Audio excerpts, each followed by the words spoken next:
तो अपना सब्जेक्ट चल रहा था मुस्लिम लॉ और उसके अंदर अपना जो नेक्स्ट टॉपिक है, 1 मिनट वेट करना।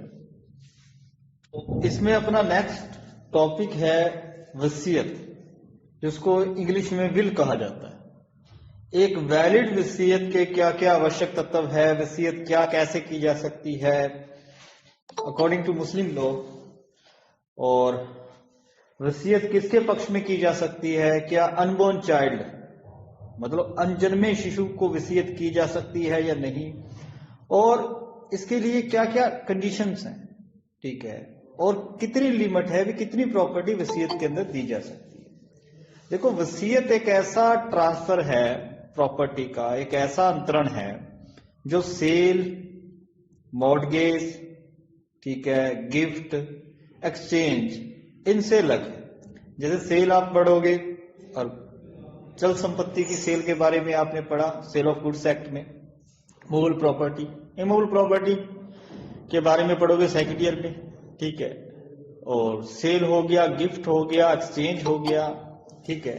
तो यहां भी देखो प्रॉपर्टी एक व्यक्ति से दूसरे व्यक्ति को ट्रांसफर होती है, लेकिन ये जो ट्रांजैक्शन होता है, सेल हो गया, मॉर्गेज हो गया, लीज हो गया, कैसे भी मतलब एक व्यक्ति से दूसरे व्यक्ति के पास प्रॉपर्टी जा रही है एब्सोल्युटली, या इंटरेस्ट ट्रांसफर हो रहा है, लेकिन ये जो ट्रांजैक्शन होता है बिटवीन टू पर्सन, ये इंटरव्यूवर्स होता है, मतलब आप कह सकते हो दो जीवित व्यक्तियों के बीच में प्रॉपर्टी का ट्रांसफर होता है। जैसे सेल की जा रही है तो जो सेलर है वो भी जिंदा होना चाहिए, और बायर खरीदने वाला वो भी स्थिति में होना चाहिए। बिटवीन टू लिविंग पर्सन ये सारे ट्रांसफर होते हैं प्रॉपर्टी के।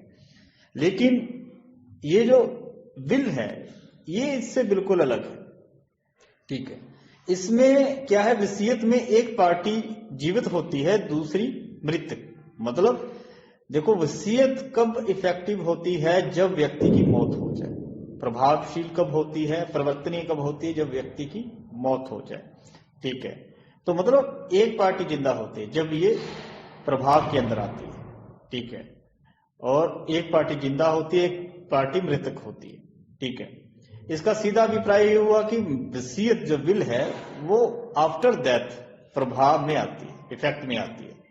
जैसे कोई भी व्यक्ति अपनी जो भी प्रॉपर्टी है, ठीक है, उसकी खुद की है, वो उस प्रॉपर्टी की वसीयत कर सकता है, ठीक है, विल कर सकता है।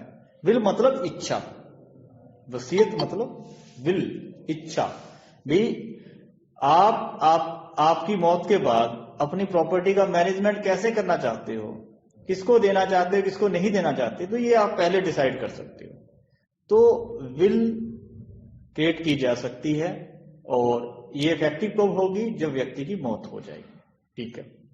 भारतीय सक्सेशन एक्ट 1925 में इसकी डेफिनेशन दे रखी है कि विल इच्छा पत्र, जो विल डीड है, ठीक है, यहां पर क्या है कि वसीयत इच्छा पत्रकर्ता की अपनी संपत्ति के संबंध में आशय की घोषणा है, एक इंटेंशन की डिक्लेरेशन है कि उसकी मौत के बाद उसकी प्रॉपर्टी का मैनेजमेंट कैसे होगा, उसकी प्रॉपर्टी की व्यवस्था कैसे होगी, ठीक है। कोई व्यक्ति कर सकता है कि मेरे बनने के बाद मेरी प्रॉपर्टी एक्स को मिलनी चाहिए, ठीक है। तो ये विल है, इच्छा है, ठीक है। तो इसको बनाया जा सकता है विल को, ठीक है। और मुस्लिम लॉ के अंदर भी है, विल लागू होती है।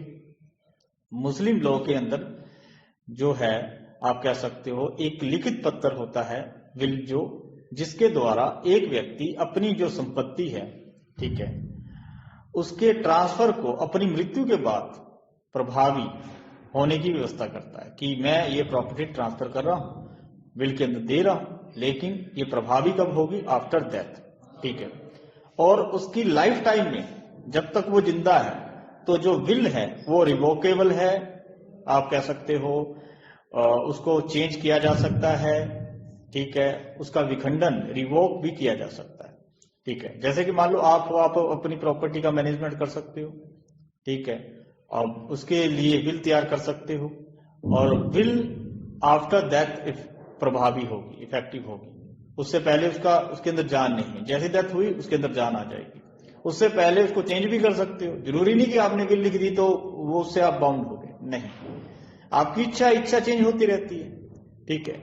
मान लो कि मैंने अपनी प्रॉपर्टी विल के अंदर लिख दी कि मैं चाहता हूं कि मेरी प्रॉपर्टी एक्स को मिले, ठीक है।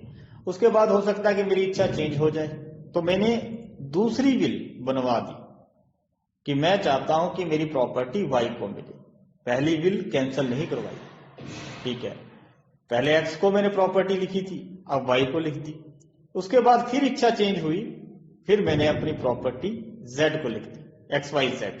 अब देखो तीनों के पास विल है और कोई विल कैंसिल नहीं हुई है पहले की, ठीक है। तो कौन सी विल इफेक्टिव होगी बनने के बाद, बताइए?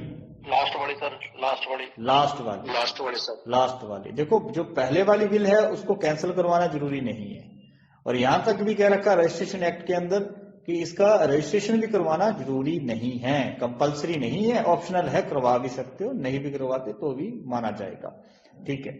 तो देखो जो फ्रेश विल है तो वो मानी जाती है।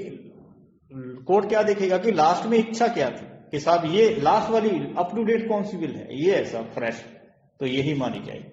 पहले की विल को कैंसिल करवाना जरूरी नहीं है, ठीक है। फतवा आलमगिरी में वसीयतकर्ता की मृत्यु के बाद प्रभाव में आने वाली किसी विशेष वस्तु, लाभ, मुनाफा और वृत्ति में संपत्ति के अधिकार का अंतरण वसीयत कहलाती है, ठीक है। अब इसके अंदर क्या क्या चीजें होनी चाहिए, इसमें जो वसीयत करता होता है, ठीक है, जो बिल तैयार करवा रहा है अपनी प्रॉपर्टी के लिए, ठीक है, वो एक डिक्लेरेशन करता है, अपनी प्रॉपर्टी की मैनेजमेंट करता है और कहता है कि मेरे मरने के बाद मेरी प्रॉपर्टी इस व्यक्ति को मिलनी चाहिए, इतनी मिलनी चाहिए, ठीक है। तो इसको विल कहते हैं, और ये मृत्यु के बाद में प्रभाव में आती है, इफेक्ट के अंदर आती है। पहले विल के अंदर जान नहीं होती, जब बंदा मर जाएगा उसके बाद ये जिंदा हो जाएगा, ठीक है। तो इसलिए इसको टीपी एक्ट के अंदर भी स्थान नहीं दिया गया, क्योंकि TP act transfer of property जो एक्ट है 1882, सेकेंड ईयर में पढ़ोगे, वहां पर जो ट्रांसफर हो रहा है प्रॉपर्टी का बिटवीन टू लिविंग पर्सन है, इंटरव्यूवर्स जिसको कहा जाता है, दो जिंदा व्यक्तियों के बीच में प्रॉपर्टी का अंतरण है। तो देखो विल के अंदर तो एक व्यक्ति मर चुका होता तब वो इफेक्ट में आती है, एक पार्टी जिंदा होती है, तो इसलिए टीपी एक्ट में इसको स्थान नहीं दिया गया, ठीक है। मुस्लिम लॉ के अंदर ये है, ठीक है। अब कहते हैं कि वैलिड जो विल है, वसीयत है, उसके क्या क्या एसेंशियल है, एलिमेंट्स हैं, आवश्यक शर्तें क्या है। अब पहली बात आती है पार्टी की। तो देखो दो पार्टी होती है, एक होता वसीयत करता जो अपनी प्रॉपर्टी की वसीयत तैयार कर रहा है, ठीक है। दूसरा होता है कि जिसके पक्ष में वसीयत की जाती है, ठीक है, उसको कहा जाता है वसीयतदार। अब वसीयतकर्ता की बात करें तो वो मुस्लिम लॉ के अकॉर्डिंग कर रहा है तो मुस्लिम होना चाहिए, मेजर होना चाहिए, माइनर तो कर नहीं सकता, ठीक है, क्योंकि वो कॉम्पिटेंट नहीं है। और साउंड माइंड भी होना चाहिए, साउंड माइंड भी होना चाहिए, मतलब मुस्लिम हो, वयस्क हो, स्वस्थित हो और प्रॉपर्टी का मालिक हो, तभी कर सकता है, ठीक है। अब माइनर द्वारा की गई विल वैलिड नहीं मानी जाती, लेकिन अगर वो उसका रेक्टिफिकेशन कर दे, ठीक है, तो फिर वो हो सकता है, ठीक है, मेजर होने पर उसका रेक्टिफिकेशन कर दे। लेकिन आप कॉन्ट्रैक्ट लॉ के अंदर पढ़ रहे हो कि माइनर द्वारा किया गया कोई कॉन्ट्रैक्ट, ठीक है, माइनॉरिटी के दौरान, तो उसका वो मेजर होने पर रेक्टिफिकेशन भी नहीं कर सकता। लेकिन यहां पर लिखा है कि हाँ भी विल लिखी है तो उसका रेक्टिफिकेशन किया जा सकता है मेजर होने पर, ठीक है। और वसीयत जो होती है वो स्वतंत्र सहमति से होनी चाहिए, फ्री कंसेंट से। जैसे आपने किसी को डराया, धमकाया, ठीक है, या किसी के साइन ले लिए झूठ बोलकर, फ्रॉड करके, या अंडर इन्फ्लुएंस है, मिथ्या व्यपदेशन है, ठीक है, मिसप्रेजेंटेशन है, फ्रॉड है, दबाव है, क्वेश्चन जिसको आप कहते हो, उसके अंदर नहीं होना चाहिए, उसके अंदर नहीं होना चाहिए भाई। उसके अलावा यह भी बता रखा है कि मुस्लिम लॉ के अंदर भाई सीधी सी बात है कि अगर कोई व्यक्ति दिवालिया है तो सीधी सी बात है कि पहले उसकी प्रॉपर्टी से पर जो बर्डन है वो उतारा जाएगा, जो ऋण है उसको चुकता करने के बाद जो प्रॉपर्टी शुद्ध बचती है, ठीक है, उसकी वो वसीयत कर सकता है। और शिया लॉ के अंतर्गत जो अटेम्प्ट करता है, अटेम्प्ट टू सुसाइड, आत्महत्या का प्रयास करने वाला व्यक्ति, वो वसीयत नहीं कर सकता, क्योंकि उस समय उसकी दिमागी हालत ठीक नहीं होती। हाँ, अगर उसकी कंडीशन ठीक हो जाए तो फिर वो की जा सकती है। उसके बाद आ गया वसीयतदार, जिसके पक्ष में वसीयत की जा रही है, तो वो भी कॉम्पिटेंट होना चाहिए। ठीक है, तो देखो इसके अंदर क्या है, सक्षम कौन है? भी वो किसी भी जेंडर का हो सकता है, मेल फीमेल किसी भी एज का हो सकता है, लेने वाला माइनर भी हो सकता है, इसको प्रॉपर्टी मिल रही है। ठीक है, किसी भी एज का, किसी भी जेंडर का, किसी भी धर्म का क्यों ना। ठीक है, सीधी सी बात है, गैर मुसलमान के पक्ष में भी वसीयत की जा सकती है, वसीयत की जा सकती है, गैर मुस्लिम के पक्ष में भी की जा सकती है। हाँ, अकॉर्डिंग टू मुस्लिम लॉ कर रहे हो तो करने वाला मुस्लिम होना चाहिए, करने वाला मुस्लिम होना चाहिए। सुन्नी लॉ के अंतर्गत हत्यारे के पक्ष में की गई वसीयत अवैध मानी जाती है। हत्यारा कौन होता है? मतलब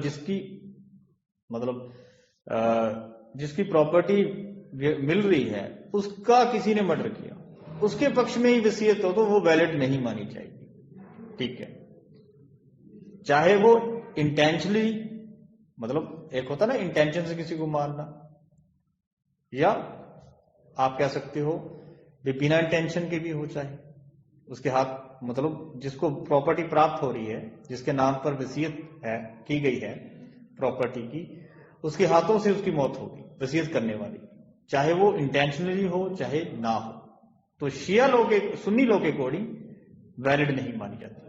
लेकिन शिया लोग के अकॉर्डिंग ये कहा गया कि अगर इंटेंशनली किसी को मारा गया है, मारा गया मतलब किसको, जिसकी प्रॉपर्टी वसीयत में प्राप्त की जा रही है, अगर इरादतन हत्या की गई है तो नहीं मिलेगी प्रॉपर्टी, वसीयत अवैध मानी जाएगी। अगर इरादतन नहीं है तो फिर वो वैलिड मानी जाएगी। ये थोड़ा सा अंतर रहता है शिया और सुन्नी के अंदर। ठीक है, अब उसके बाद बात करते हैं, मेन चीज इसके अंदर क्या है कि अनबॉर्न चाइल्ड के पक्ष में वसीयत की जा सकती है क्या? ठीक है, अनबॉर्न चाइल्ड के पक्ष में। ठीक है, तो देखो शिया और सुन्नी जो विधि है, लॉ है, उसके अंदर थोड़ा सा डिफरेंस है। ठीक है, सुन्नी लॉ के अकॉर्डिंग क्या है कि वसीयत करते समय वसीयतदार का अस्तित्व में होना आवश्यक है। जिस समय मान लो मैं आज अभी वसीयत कर रहा हूं प्रॉपर्टी की, तो इस समय जिसके पक्ष में मैं प्रॉपर्टी थ्रू वसीयत ट्रांसफर कर रहा हूं, मतलब जिसको मिलेगी, तो वो अस्तित्व में होना चाहिए। अस्तित्व में कहीं ना कहीं तो हो, चाइल्ड इन वॉम्ब भी हो सकता है, गर्भ के अंदर। यदि वसीयत करने के 6 माह के भीतर वो जन्म दे ले अनबॉर्न चाइल्ड, तो वो वसीयत वैलिड मानी जाएगी, क्योंकि वो अस्तित्व में तो है। जैसे आज मैं वसीयत कर रहा हूं, मैं कह रहा हूं कि आपके बच्चे को मैं अपनी प्रॉपर्टी वसीयत के अंदर दे रहा हूं, अब वो 6 महीने के अंदर पैदा हो जाए आज के पास, तो वो वैलिड वसीयत मानी जाएगी, क्योंकि वो वसीयत जिसके पक्ष में की है वो अस्तित्व में तो है। आज कर रहा हूं तो वो चाइल्ड इन वॉम्ब, मतलब गर्भ के अंदर है। ठीक है, की जा सकती है क्योंकि वो अस्तित्व में होता है। ठीक है, लेकिन शिया लॉ के अकॉर्डिंग क्या है कि वसीयतदार का वसीयतकर्ता की मृत्यु के समय अस्तित्व में होना जरूरी, at the time of death. भी जब मौत हो बंदे की, उस समय वो अस्तित्व में होना चाहिए। मान लो कि मैं आज अपनी प्रॉपर्टी वसीयत के अंदर कर रहा हूं, किसको? आपके मान लो अनबॉर्न चाइल्ड को, जो अभी पैदा नहीं हुआ। ठीक है, अब मैंने कर दी, अब उसके बाद ये जरूरी थोड़ा कि मैं कल ही मर जाऊंगा, 6 महीने बाद हो सकता है कि मैंने आज वसीयत की 2 साल, 5 साल, 10 साल। ठीक है, अब जब मैं मरूं उस समय वो बच्चा अस्तित्व में होना चाहिए, उस समय पैदा हो चुका। मान लो मेरी डेथ 2 साल बाद होती है, तो उस समय वो बच्चा होना चाहिए, मतलब जन्म ले लिया उसने। ठीक है, तो अकॉर्डिंग टू शिया लॉ कि जिस समय वसीयतकर्ता की मौत होती है उस समय अस्तित्व में होना चाहिए, चाहे वो आप कह सकते हो वसीयत करने के बाद 2 साल बाद उसकी मौत हो, 4 साल बाद, तो कोई लिमिट नहीं है, सीधी सी बात है। हाँ, जब मरे उस समय हो जिसके पक्ष में वसीयत की गई है। अब कहते हैं वसीयत की विषय वस्तु क्या है? प्रॉपर्टी, जिसको ट्रांसफर किया जा सकता है। ठीक है, और जो वसीयत करता है, जो कर रहा है, वो उसका मालिक होना चाहिए। और वसीयतकर्ता की मृत्यु के समय अस्तित्व में हो, मृत्यु के समय मान लो भी कोई चीज है मुझे मिलने वाली है, कोई प्रॉपर्टी, लेकिन आज नहीं मिली है, मैं उसकी वसीयत कर सकता हूं, लेकिन at the time of death जब मेरी मौत हो तब वो प्रॉपर्टी आ चुकी हो मेरे पक्ष में, अस्तित्व में आ चुकी हो, अस्तित्व में आ चुकी हो। ठीक है। उसके बाद है लिमिट कितनी है, कितनी आप वसीयत कर सकते हो। ठीक है। तो दो प्रकार की व्यवस्थाएं हैं, वसीयतदार के संबंध में सीमा और वसीयत की संपत्ति के संबंध में सीमा। ठीक है। कहते कोई भी मुस्लिम व्यक्ति अपने उत्तराधिकारी के पक्ष में तब तक वसीयत नहीं कर सकता जब तक कि जो अदर आप कह सकते हो उत्तराधिकारी हैं, ठीक है, जो वारिस हैं, ठीक है, वो अपनी सहमति नहीं दे देते। ऐसी सहमति आफ्टर डेथ भी हो सकती है। ठीक है, आफ्टर डेथ भी हो सकती है। जैसे मैं आज अपनी प्रॉपर्टी वसीयत कर रहा हूं तो सीधी सी बात है किसी एक उत्तराधिकारी के पक्ष में कर रहा हूं, एक लड़के के पक्ष में कर रहा हूं, तो जो बाकी के बच्चे हैं मेरे मान लो, तो उनको अपनी सहमति देनी पड़ेगी, तभी वो वैलिड मानी जाएगी, अदरवाइज नहीं मानी जाएगी, तभी वो वैलिड मानी जाएगी। हाँ, आफ्टर डेथ भी हो सकता है, जैसे कि डेथ हो जाए उसके बाद बाकी के उत्तराधिकारी कहें कि फादर साहब जो करके गए हैं वो ठीक करके गए हैं, हम उससे राजी हैं, हम अपने शेयर, जो भी उनका शेयर है प्रॉपर्टी में, उसके प्रति वो अपनी कंसेंट दे सकते हैं कि साहब मैं कंसेंट देता हूं कि जो फादर ने किया है मैनेजमेंट वो सही है, एक व्यक्ति के पक्ष में है तो हम उसको देते हैं ये प्रॉपर्टी। तो कोई भी उत्तराधिकारी केवल अपने ही हिस्से की, कि अपने ही हिस्से से संबंध में सहमति मतलब उसके लिए कंसेंट दे सकता है, बाकी अदर जो उत्तराधिकारी है उनके हिस्सों के लिए नहीं दे सकता। इस प्रकार कोई भी मुस्लिम अपनी विशुद्ध संपत्ति, मतलब जिस पर कोई बर्डन ना हो, ठीक है, जितने भी कर्जे है उतार का जो शेष बचती है, 1/3 से ज्यादा की वसीयत नहीं कर सकता, जब तक कि वसीयतकर्ता के बाद उसके, मतलब अगर गैर आप कह सकते उत्तराधिकारी के पक्ष में कर रहे हो तो 1/3 से ज्यादा नहीं कर सकते। ठीक है। मोहम्मद साहब ने भी कहा था, एक केस आया था उनके सामने, एक व्यक्ति अपनी सारी प्रॉपर्टी कर रहा था, कहा नहीं भाई इतना करो कि उसके बाद जो आपके वारिस है उनके हाथ में भी कुछ बचे, तो एक लिमिट बना दी कि 1/3 से ज्यादा नहीं कर सकते। इससे ज्यादा करते हो तो देखो उत्तराधिकारियों की जो सहमति है, जो कंसेंट है, वो लेनी पड़ेगी। ठीक है। 1/3 भाग से अधिक की वसीयत नहीं कर सकता। ठीक है। तो ये है। उसके बाद है वसीयत का के उद्देश्य, पर्पस क्या। देखो इसका लॉफुली होना जरूरी है, सामाजिक धर्म के नाम पर, खैरात के नाम पर कैसा भी हो सकता है, बस इस्लाम के अकॉर्डिंग हो, उसके अगेंस्ट ना हो, इस्लाम के अकॉर्डिंग हो, उसके अगेंस्ट ना हो। ठीक है। भी पर्पस क्या है भाई, सीधी सी बात है, कोई भी मुस्लिम विधि के अंतर्गत वो अपनी प्रॉपर्टी की वसीयत कर सकता है, लिखकर या मौखिक भी कर सकता है, लेकिन ऑब्जेक्ट इस्लाम के अगेंस्ट नहीं होना चाहिए। ठीक है। अब उसके बाद आता है कि वसीयत का अवसान, वे वसीयत कर दी तो क्या उसको मतलब तोड़ा जा सकता है। ठीक है। कब वो वैलिड नहीं मानी जाती, तो सीधी सी बात है कि 1/3 से ज्यादा कर दी, 1/3 हिस्से से ज्यादा, और बाकी के जो आप कह सकते हो वारिस हैं अपनी सहमति ना दे, तो जो ज्यादा की हुई है वहीं तक हो जाएगी, कैंसल मानी जाएगी, वैलिड नहीं मानी जाएगी, 1/3 ही हाईएस्ट है। उसके बाद है रिवोकेशन ऑफ विल, वसीयत का प्रत्यसहरण। वसीयत को कब आप रिवोक कर सकते हो, उसके लिए क्या क्या है। ठीक है। भी देखो रिवोक आप एक्सप्रेसली कर सकते हो, इम्प्लाइडली। एक्सप्रेसली मतलब लिख कर दे दिया कि नहीं, और इम्प्लाइडली मतलब कुछ ऐसा कंडक्ट किया जिससे ये जाहिर हो कि आपने अपनी इच्छा बदल दी। मौखिक भी हो सकती है, लिखित या मौखिक। जैसे कि आपने प्लॉट की वसीयत कि साहब ये प्लॉट मैं दे रहा हूं आपको, आपने उसको सेल कर दिया, कर सकते हो। सीधी सी बात है कि वसीयत करने के बाद उसको आपने सेल कर दिया या कुछ और उसका कर दिया, तो मान लो भी आपकी इच्छा चेंज होगी। ठीक है।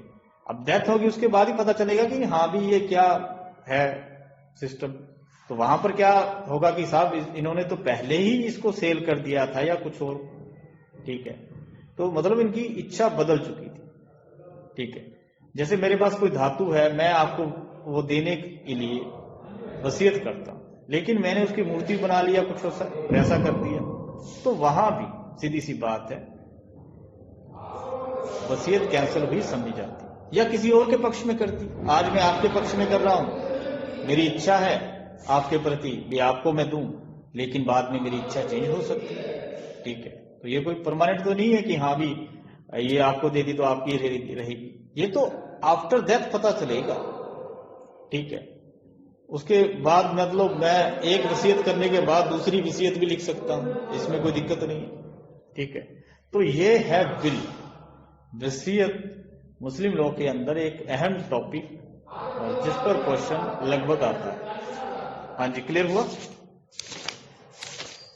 Yes sir.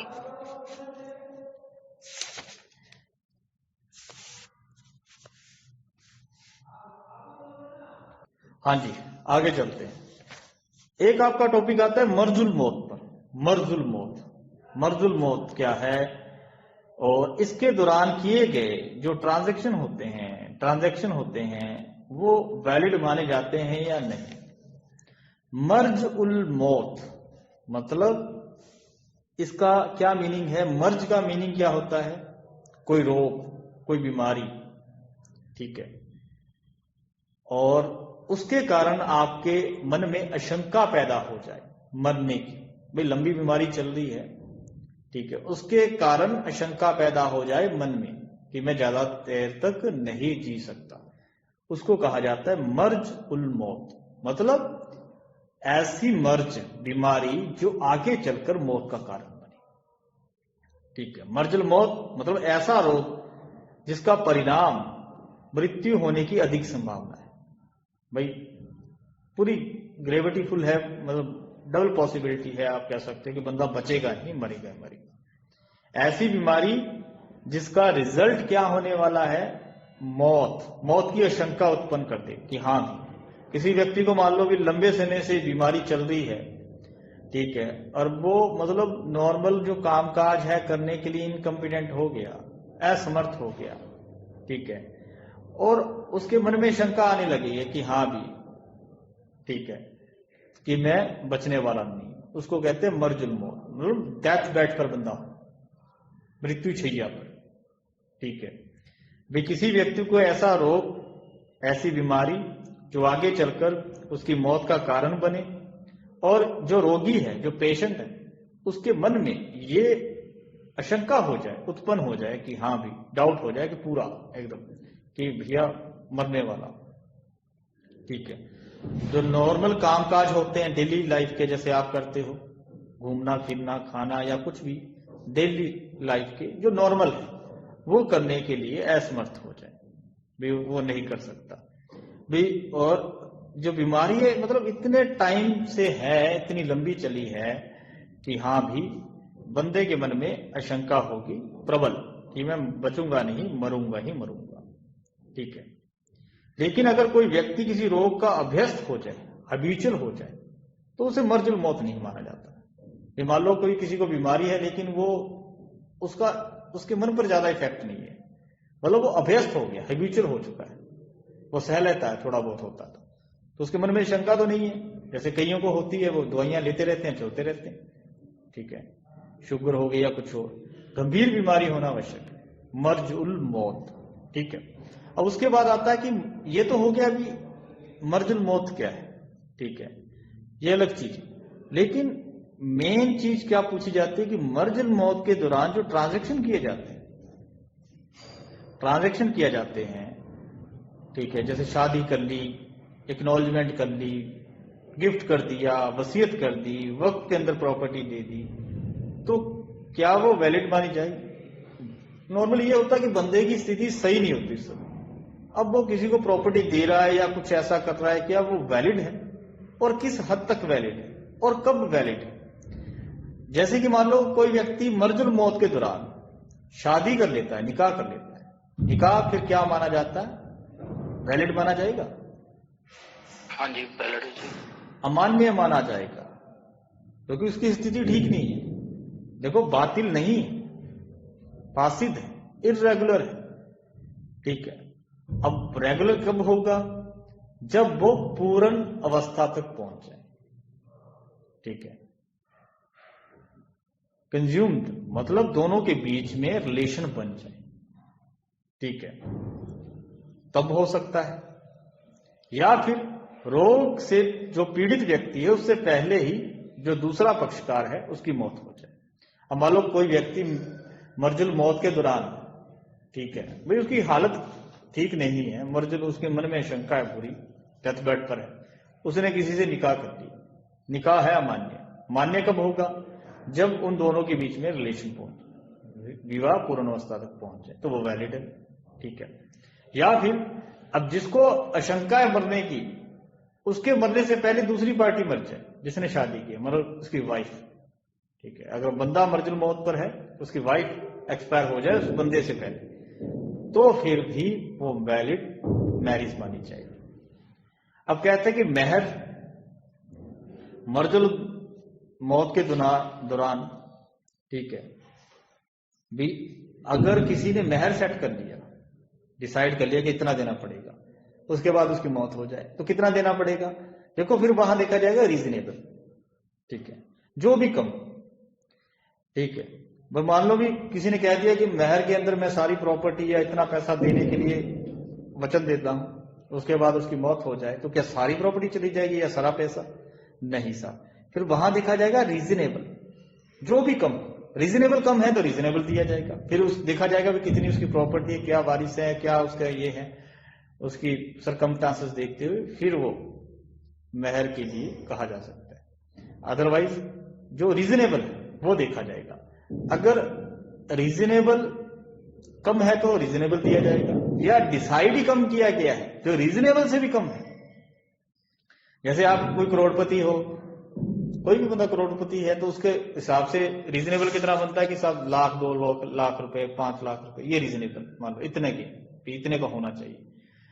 अब मान लो भी उसने डिसाइड ही 50,000 रुपए किया है, तो फिर 50,000, जो भी कम, दोनों में से जो भी कम, ठीक है। अब उसके बाद आता है एक्नॉलेजमेंट। एक्नॉलेजमेंट की जा सकती है क्या? ठीक है। एक्नॉलेजमेंट क्या होती है? किसको कहते हैं एक्नॉलेजमेंट?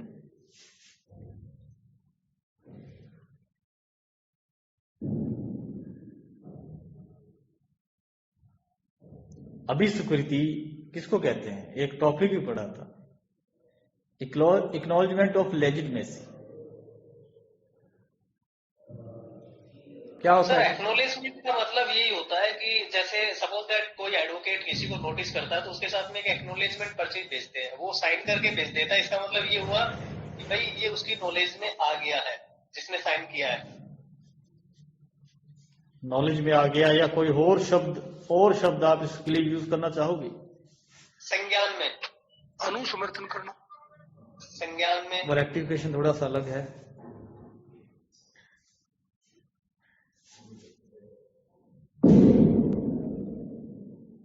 रसीद सर, रसीद सर, जब कोई किसी बच्चे ਨੂੰ ਜਿਹੜਾ ਆਪਣਾ नहीं ਹੁੰਦਾ ਉਹਨੂੰ ਆਪਣਾ ਮੰਨ ਲੈਂਦਾ ਹੈਗਾ ਤੇ ਇਹਨੂੰ एक्नॉलेज करना। नहीं, वो तो एक्नॉलेजमेंट ऑफ लेजिटमेसी है। एक्नॉलेजमेंट कई जगह पर होती है, जरूर थोड़ा कि वो हर एक वो पर्टिकुलर उसकी है। एक्नॉलेजमेंट का मीनिंग क्या होता है? किसी फैक्ट को स्वीकार करना, कि हाँ साहब मैं इस बात को स्वीकार करता हूं, वो एक्नॉलेजमेंट है। अब मान लो लेटर के साथ वो पर्ची सी आती है, उस पर साइन हो गए, तो ये चीज स्वीकार कर ली जाती है कि हाँ साहब लेटर मुझे मिल चुका है, उसका एग्जीक्यूशन हो चुका है, सम्मन हो गया या कोई भी हो गया, नोटिस हो गया।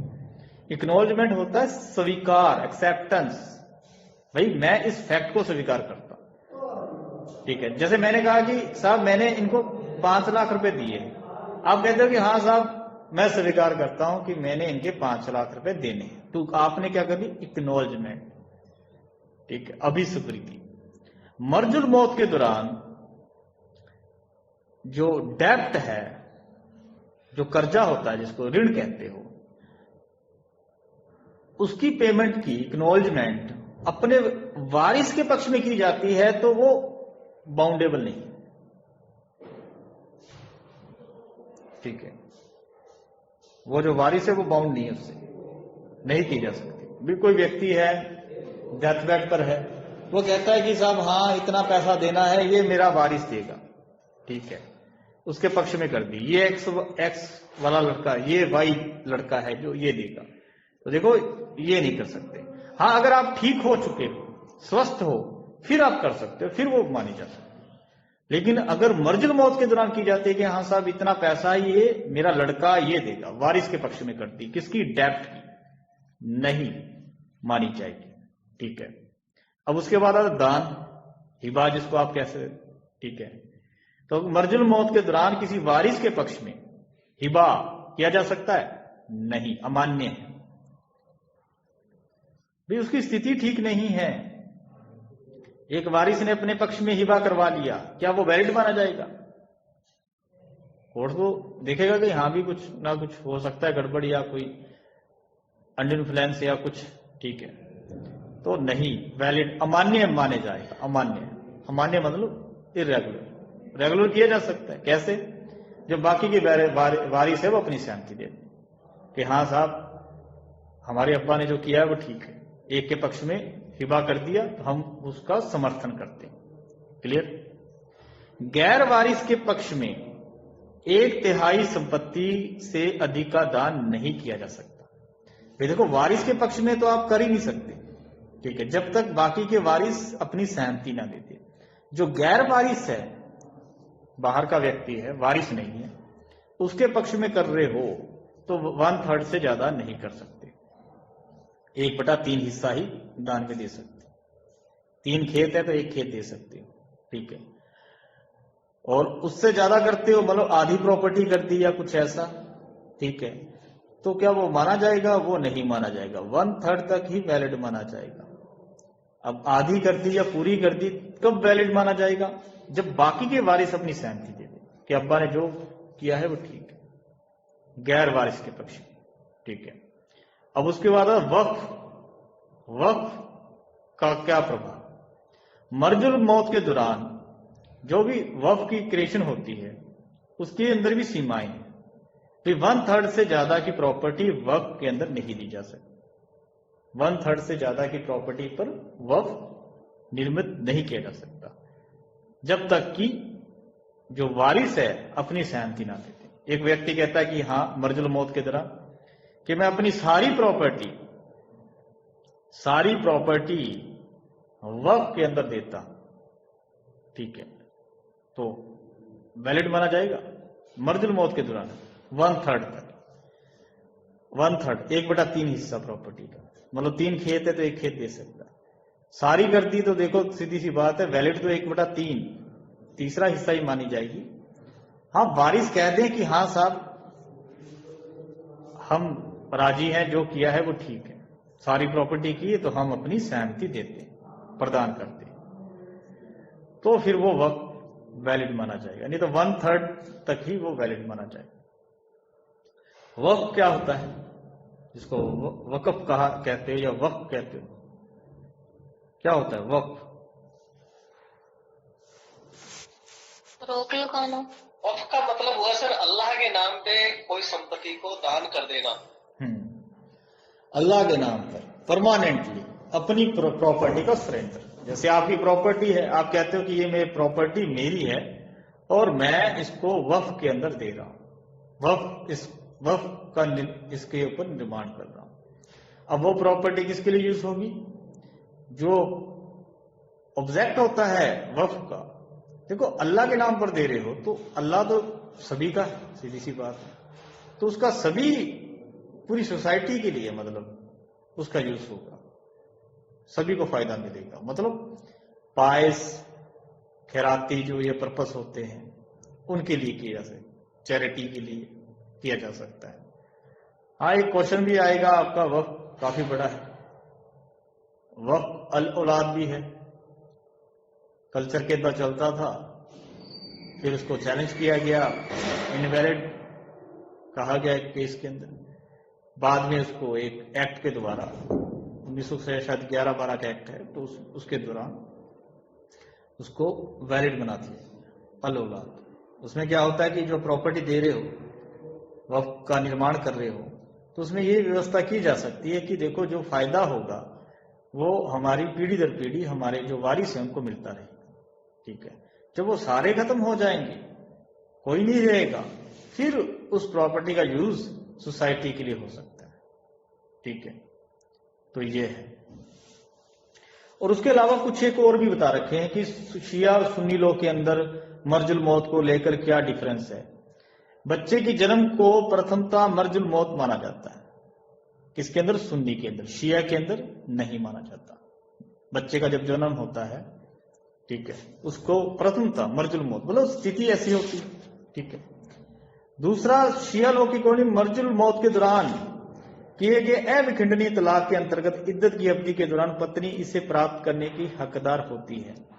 ठीक है, जबकि शिया लोग के अंदर तलाक चाहे विखंडनीय हो या अविखंडनीय, पत्नी तब इसे पाने की हकदार होती है जब पति की तलाक के 1 वर्ष के भीतर मृत्यु हो जाए। थोड़ा बहुत आपको डिफरेंस मिलेगा। किसी भी उत्तराधिकारी के पक्ष में किया गया हिबा पूर्णतः अवैध माना जाता है। किसके अकॉर्डिंग? सुन्नी लॉ के अकॉर्डिंग। शिया लॉ के अकॉर्डिंग क्या कहा गया है? 1/3 तक ही मान्य। ये थोड़ा बहुत डिफरेंस है, ये आप देख सकते हो, बाकी और ज्यादा कुछ नहीं। तो ये आपका टॉपिक कंप्लीट होता है मर्जुल मौत। पहले बताओगे कि मर्जुल मौत क्या होता है, फिर बताओगे कि मर्जुल मौत के दौरान जो ट्रांजैक्शन किए जाते हैं तो उनका क्या है, वो वैलिड माने जाएंगे या नहीं माने जाएंगे। इस पर ये क्वेश्चन बनता है आप मर्जुल मौत। और साथ में आपका टॉपिक होता है कंप्लीट वसीयत, जिसको आप विल कहते हैं। हाँ जी, क्लियर हुआ? सर, आपने यार मर्जुल मौत के अंतर्गत आपने एक्नॉलेजमेंट के बारे में बताया। हाँ जी। इसमें आपने ऋण के बारे में बताया। हाँ जी, डेब्ट। यदि उस व्यक्ति को किसी से ऋण देना है या उसको उधारी है वो देनी है और वो सारे पक्षकार उसके सामने हो, तो वो फिर अभी स्वीकृति दे सकता है? नहीं, मैं आपका क्वेश्चन